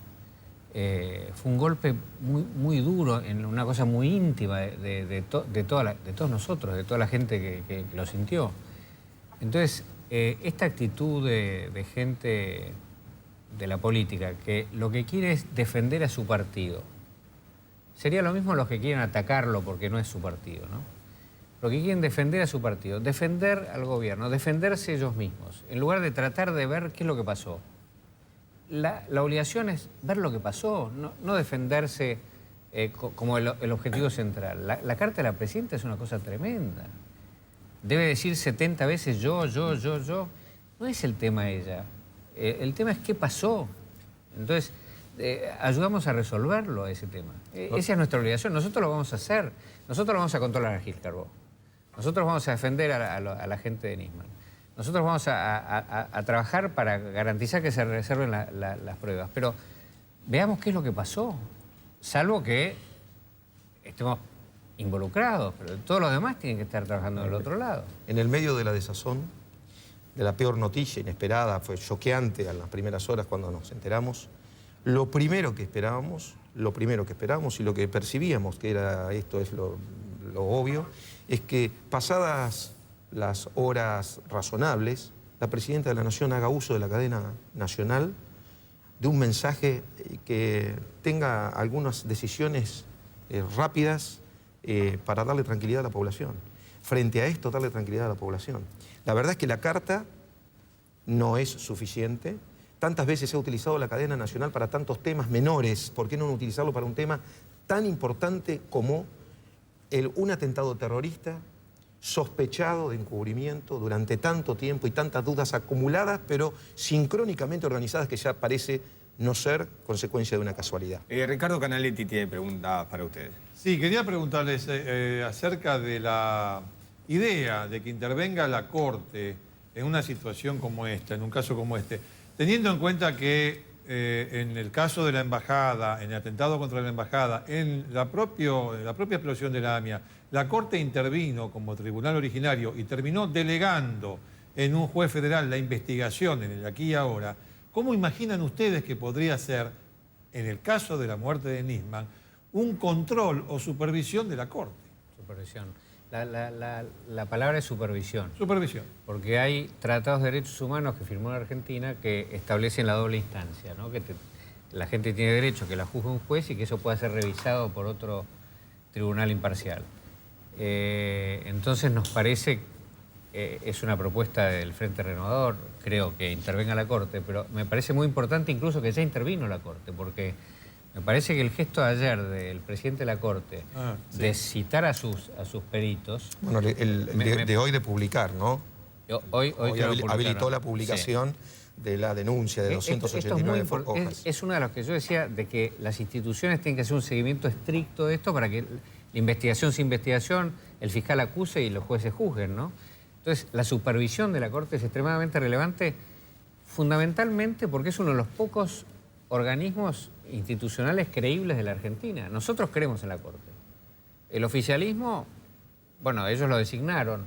Así que es un elemento muy importante la Corte para dar tranquilidad a la gente a pie y a la democracia de los argentinos. Yo tengo presente un antecedente, no soy abogado, pero tengo presente un antecedente, mientras fui intendente de Almirante Brown, en la causa Mendoza, por Acumar, para la cuenca Matanza y Riachuelo, la Corte supervisó, a instancias del propio presidente de la Corte, el doctor Lorenzetti, supervisó todo lo que allí ocurría en la causa, convocando a las 3 jurisdicciones, nacional, provincia de Buenos Aires, ciudad de Buenos Aires, y también todos los municipios de la cuenca, para ver cuáles eran sus actitudes, qué es lo que estaba pasando, cuál era su política ambiental en cada uno de los temas. Obligó a la liberación de la sirga, esto de la parte de los arroyos. Quiero decir, tomaron decisiones, supervisaron. ¿Cómo no lo vamos a hacer o cómo no lo va a hacer frente a un tema de semejante envergadura en donde está en juego la confianza sobre las instituciones de la República? ¿Cómo no lo va a hacer en esta instancia? Además, lo necesitamos. Lo pedimos porque lo necesitamos y lo necesitan todos los argentinos. Justo Pinedo, gracias por habernos acompañado esta noche. Ricardo Canaletti. Enseguida vamos a hablar de la actitud que va a tener la familia del fiscal Nisman en la investigación de su muerte. ¿Qué va a hacer la familia de Nisman? ¿Será querellante? ¿No lo será? Enseguida, después de la pausa.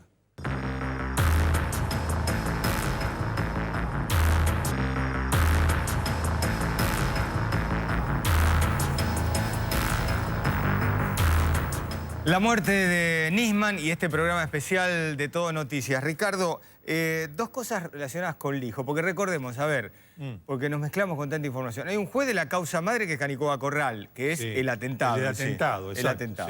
Sí, sí. Después hay un juez del encubrimiento, que es Lijo, el encubrimiento de la época menemista. La que tiene que ver con el ex juez Galeano, los subsecretarios, exactamente. Y Nisman que dice, le doy todo al Lijo porque para mí acá hay otro encubrimiento con este gobierno. Claro, claro. Y lo que el hijo hizo, que no habilitó la feria. Eso es importante, Bueno, porque eso al principio aclararlo. se pensó que el hijo venía para habilitar la feria. Sí, no habilitó la feria. Lo que el hijo hizo fue darle la denuncia de Nisman, de este complot del gobierno nacional para proteger a los iraníes, darle esa denuncia a un fiscal, Ramiro González, para que la analizara y resolviera si forma parte del encubrimiento que él ya está investigando, o si es si abre otra causa.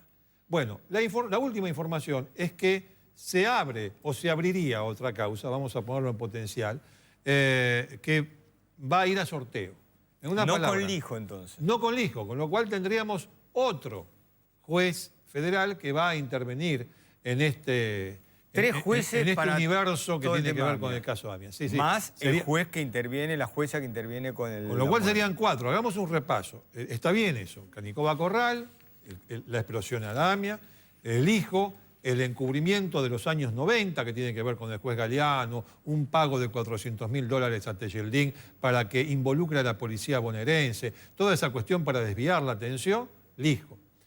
Este nuevo juez que tendría que ver con la denuncia del fiscal Nisman de este complot del gobierno nacional y el juez, la jueza en este caso, que lleva la investigación por la muerte de Nisman. Un lío bárbaro. Son 4 jueces, en definitiva, 3 federales y 1 de fuero común. ¿Cuál es el de fuero común? La jueza Fabiana Palmagini, que investiga la muerte de Nisman. A propósito de todo esto, Lijo le había pedido al nuevo titular de la Secretaría de Inteligencia, Sí. a Parrilli, los nombres de agentes, los que mencionaba Nisman como partícipe de todo este complot criminal. Y bueno, Ricardo, Parrilli le contesta a Lijo que los señores Ramón Alan Héctor Bogado y Héctor Irimia no pertenecen ni han pertenecido como personal de la planta permanente, contratado de gabinete ni personal transitorio de la Secretaría de Inteligencia. Y después dice, por otra parte, se pone en conocimiento que con fecha 12 de noviembre del 2014 esta Secretaría de Inteligencia formuló denuncia criminal a los fines de esclarecer la posible comisión del delito de tráfico de influencia por parte del señor Alan Bogado, quien, no siendo personal de este organismo, se presentaba ante funcionarios de la Administración Nacional de Aduana como agente de esta Secretaría. Un tema más en todo esto oscuro, porque Nisman dice, esta gente de inteligencia estaba metida en todo esto, en el complot, y Parrilli lo que le dice, no son nuestros. Este es un caso, para aquellos que se inclinan por las teorías conspirativas, este es un caso ideal, donde tienen varios servicios de inteligencia que la imaginación puede hacer intervenir en este asunto o no. En verdad, sí, es un elemento más para la confusión que rodea a no a la muerte. A ver, la muerte es la muerte. Lo probable es que se haya pegado un tiro él mismo.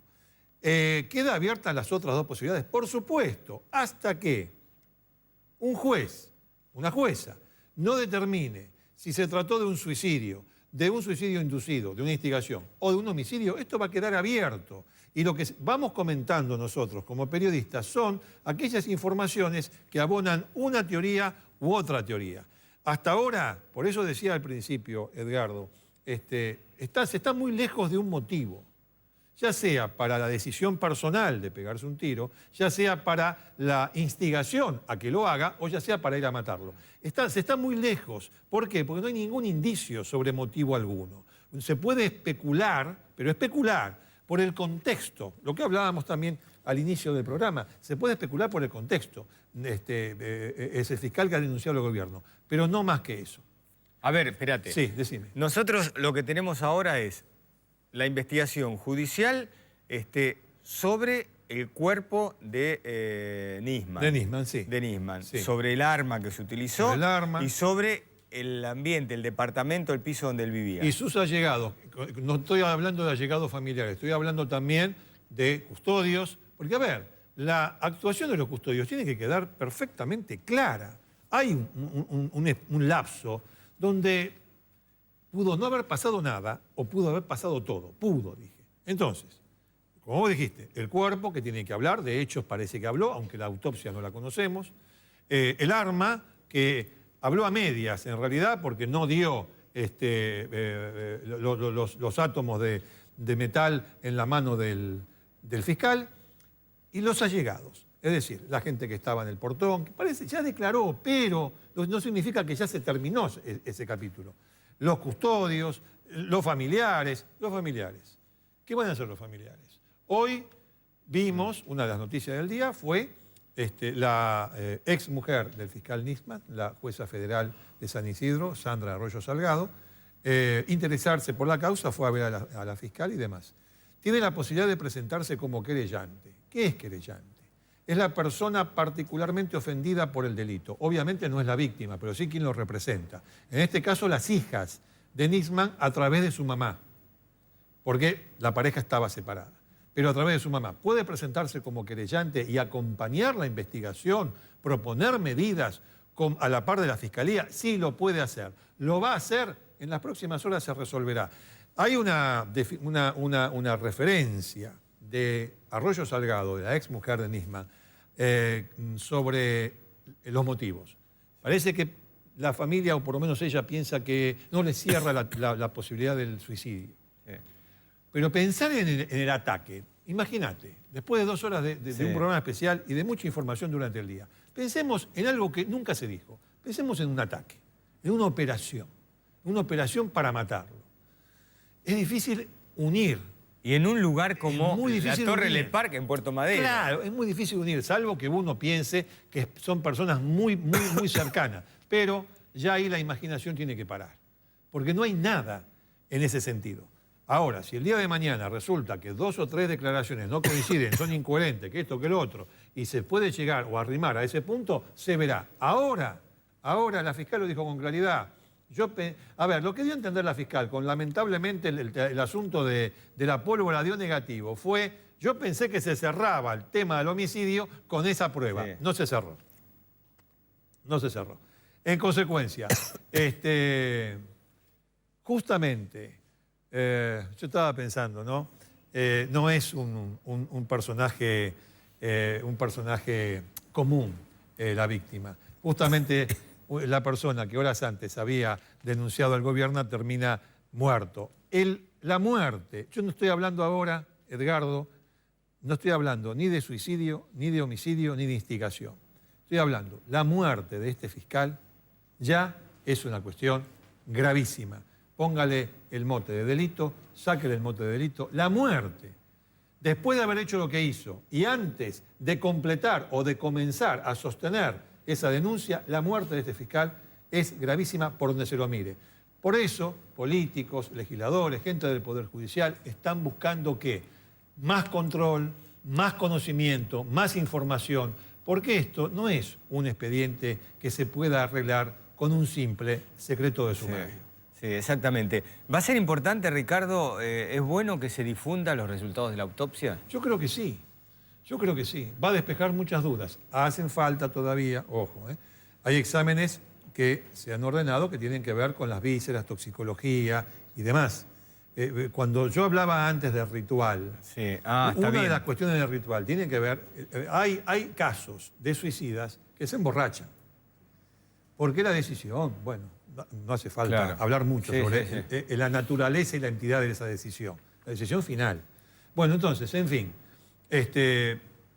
pueden esos resultados ir por el lado del suicidio, puede ser que lo alejen. Vamos a ver. Insisto, mucha gente dice, no, dígame usted qué sabe. Mire, yo lo que sé es que no sé nada. En este momento la cosa está muy abierta. Y nada, la información va a ir perfilando algunas de las teorías. Gracias, Ricardo. Bueno, estamos llegando al final de este programa especial de Todo Noticias. en un día muy especial, ¿no? Sobre la muerte del fiscal Nisman y, como dijo Ricardo, muchos interrogantes todavía para develar, sobre todo en materia judicial. Queremos agradecer a la producción de Todo Noticias por el apoyo que nos ha dado, a la producción de Cámara del Crimen, a la producción de A Dos Voces también, a todos los que están aquí en el piso, a nuestro director. Muchas gracias por acompañarnos y, por supuesto, quédese porque en Todo Noticias todo lo que hay, el resumen del día de lo que ocurrió en torno a la muerte del fiscal Nisman. Y, por supuesto, les recordamos, mañana hay una convocatoria de la AMIA y la DAIA a partir de las 19:30 frente a la AMIA, precisamente para reclamar por justicia, para que se sepa qué pasó con el fiscal Nisman y también para que se sepa qué pasó con el sangriento y salvaje atentado, no solo contra la AMIA, sino también contra la Embajada de Israel. Mañana entonces la cita a partir de las 19:30 frente a la AMIA. Ricardo, gracias. Por nada. Nos vemos mañana. Hasta mañana.